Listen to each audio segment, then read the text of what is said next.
we're going to do a quick Smashburger video on the LSG. Y'all stay tuned. We're in a time crunch, y'all. We're really pressing the limits of the LSG. Normally this isn't something you'd recommend. Hurrying Smashburgers on a full-size offset smoker. I got less than 40 minutes to get these burgers on the table because we got somewhere to be. And I don't want to cook them on my Weber this time. Y'all remember last time, I took the griddle off the LSG and put it on my Weber to save time.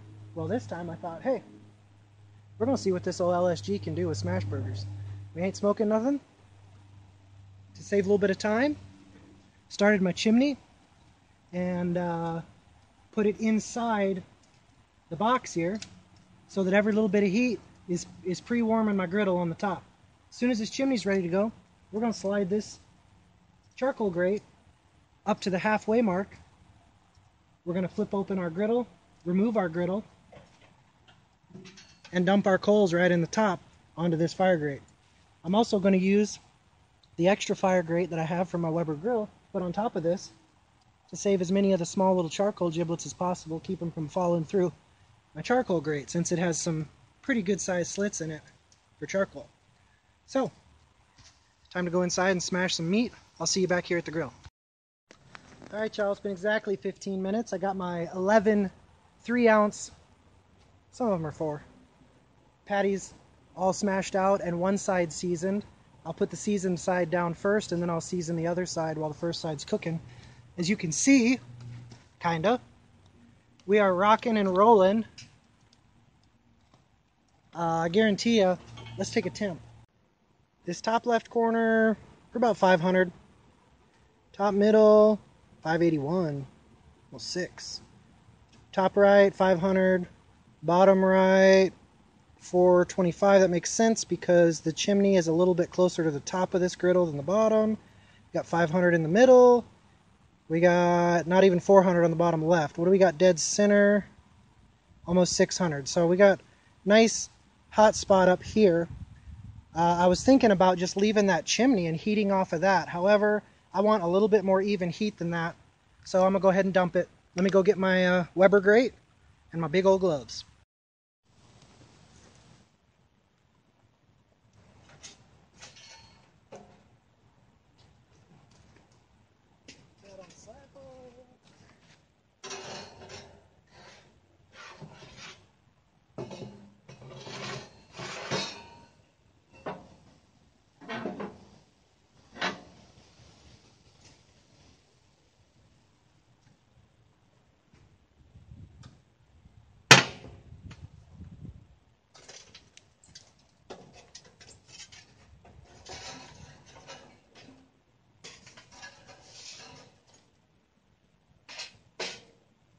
Alright, let me spread these around a little.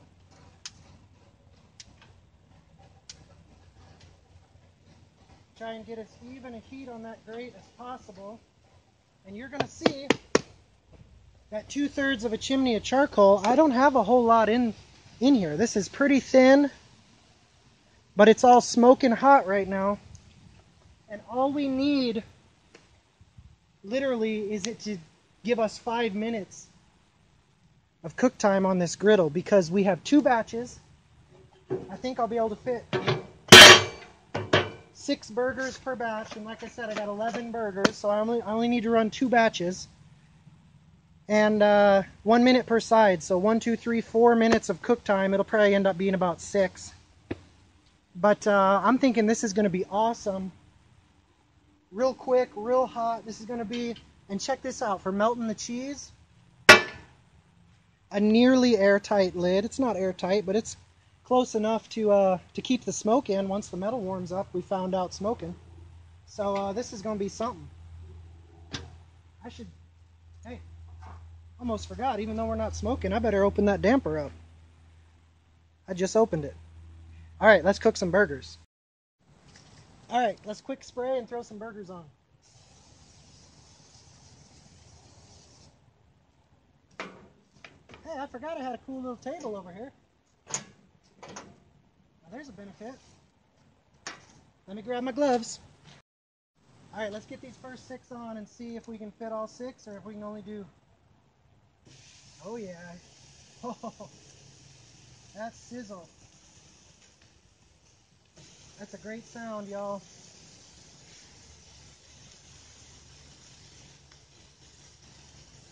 I'm putting the corner burgers in first since the middle of the grate is the hottest. Try and get as even a cooking as possible.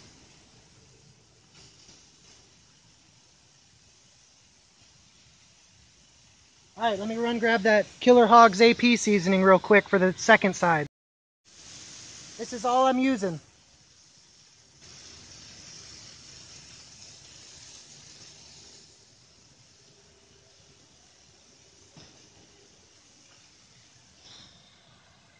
About 1 minute per side. I did lose about 50 degrees average across the board whenever I took the chimney out and dumped the charcoal. So next time I'll try with a full chimney because we're running about 450 in most spots right now. We'll see how that does on crust here in a minute. Alright, it's probably been 1:15 or so.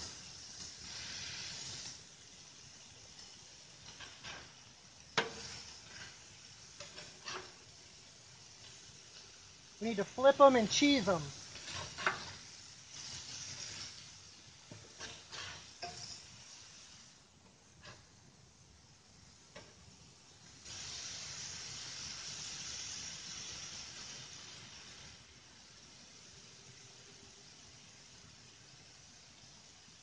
What we got going on here is high quality baby Swiss, shaved real thin, high quality white American.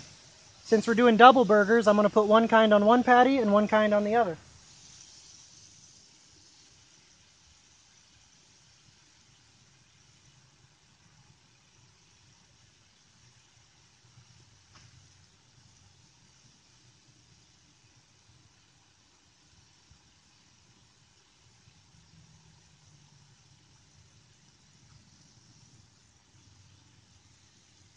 I haven't even put the lid down yet and that's already melting good. Look at that beautiful, beautiful Smashburgers. Now, I should have shown you, and I was in too big of a hurry. I did not get quite as good a crust as I would have liked on the first round of these burgers because I lost that 50 degrees. Actually, 500 is about the minimum you want to be doing Smashburgers at. I prefer 550. 600, you start getting in danger of burning them. You got to pay real close attention. You can do it at 600, but you got to pay attention. 550, I think, is about the perfect temp I've found so far, and we were at about 450, if you remember. So next time I'll definitely do a full heaping chimney of lump. Let's get the first batch off.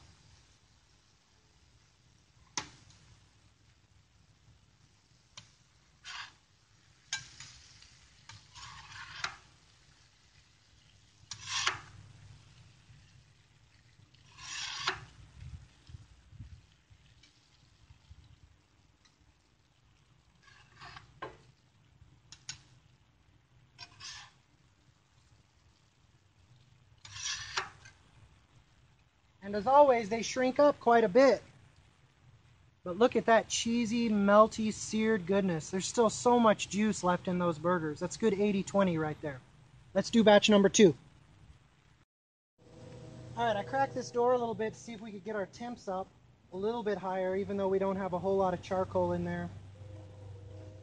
And unfortunately, we are dropping rapidly on the temp. We're down to 300 on the grate. So next time I will definitely use, I'll probably double the charcoal next time. It's too late now. I don't have time to fix it, so I'm not going to worry about it too much.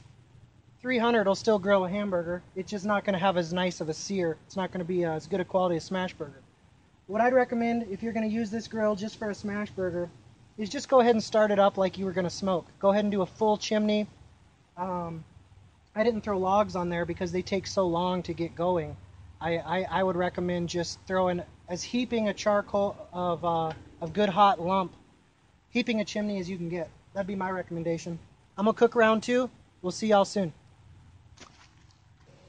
All right, y'all. I just threw a small split in there, not for cooking purposes, but so that while I'm gone tonight, this thing will keep burning and burn this grease off. And what I'm going to do to clean it right now before I even take these burgers inside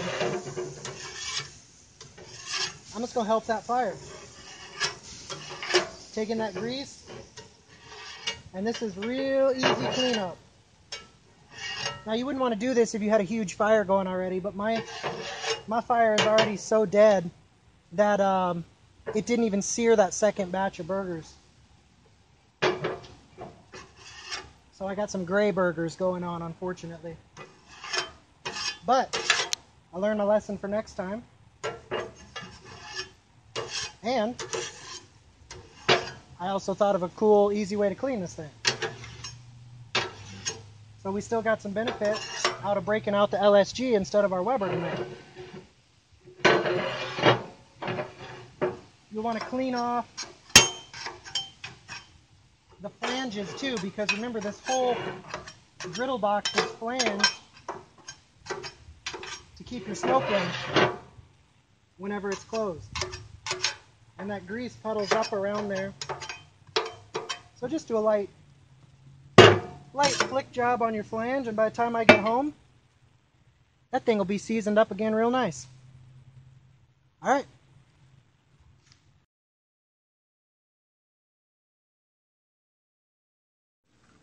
All right, y'all, here's the payoff. Double, look at the size of that. Double smash burger, 7-8 ounces of beef on there, lettuce, tomato, sweet pickle, French's French fried onions on the top and the bottom. By the way, that's the secret to get your tomato to stay on. You put your French's onions down first on your bun, then you put your tomato on top of that and it hooks into it. Keeps it all together. And I'm using some British HP brown sauce on the bottom bun. And what you saw drizzled over the top of that hamburger in the photo was Lambert's sweet sauce of mine. So here we go.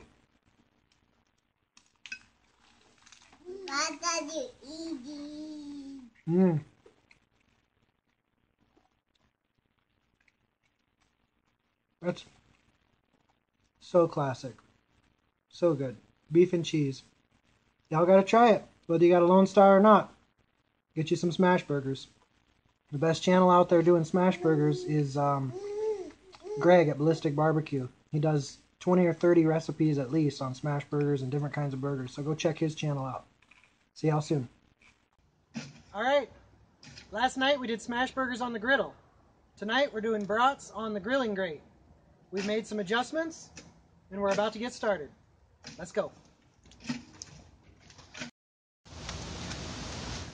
Alright, so this is probably a little bit overkill, but I doubled my charcoal, almost doubled from last night. Last night I was running 2/3.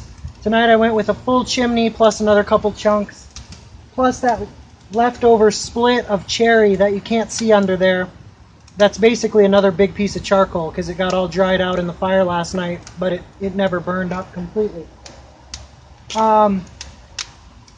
Also tonight, remember, we're going to be burning with a lot more airflow because there's no griddle on top. So with that grate, we're going to have a lot better airflow. So I'm going to try actually keeping the fire grate down at the far position instead of bringing it up because we got a high grease item we're cooking. I'm thinking even this 12 to 14 inch gap with that much lump charcoal going and with the increased airflow, we should be able to get 5 or 6 brats done pretty easy. Let's see how it goes. Alright, we're looking good so far. Honestly, I think if I just reversed my charcoal strategy for each of these 2 nights, it would work out perfectly. I think if I had done this last night,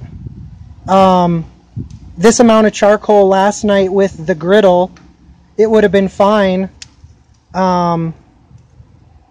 Especially if I had it in the upper position like I did last night. But I think maybe even at the lower position with this much charcoal, it would have been fine. The griddle would have heated more evenly as well, because last night I didn't even have enough charcoal to completely cover the bottom grate with one layer. So remember, I had a hot spot where the charcoal was in the middle, but the corners were all cool. Tonight I have just enough lump charcoal in there for a nice thick layer all the way around, and that's going to be a lot more even heating. So I wish I would have done this last night with the griddle, and tonight I probably could have gotten away with the 2/3 of a chimney that I did last night by bringing this charcoal grate up to the high position right under the brats and only cooking 5 brats, all I would have needed was half a griddle's worth of charcoal. But now that these puppies are sizzling and getting greasy, I'm glad actually that I have the charcoal at that low position, because that fire is kicking up pretty hot, and that's going to, this extra 6 inches or so of height tonight is going to help keep me from burning these puppies while I'm making videos. Yep, I am real glad that I did the furthest away position, because we're starting to flare up. But these babies are looking beautiful. And that's the thing about brats. It don't matter if I get a little bit of a flare up. Gives them that nice, real dark brown char and crust on the outside. They finish real fast on the inside, and I can pull them quick. As soon as I pull them, obviously that grease fire will die down. So this is perfect for grilling brats, for griddling burgers. This is one versatile cooker, and I am loving this LSG 20-inch pit. Pretty soon we'll do another smoke video, but you've seen folks eat brats. You don't need to see me eat a brat. You saw me eat a real good Smashburger last night. So that's our 2-part series. This puppy can griddle burgers, it can grill brats, it can smoke pork butts, as you've seen, pork bellies, briskets, ribs. We've done it all so far, and we're going to smoke on for the rest of the summer. Thanks for stopping by Texas 2.5. See you next time.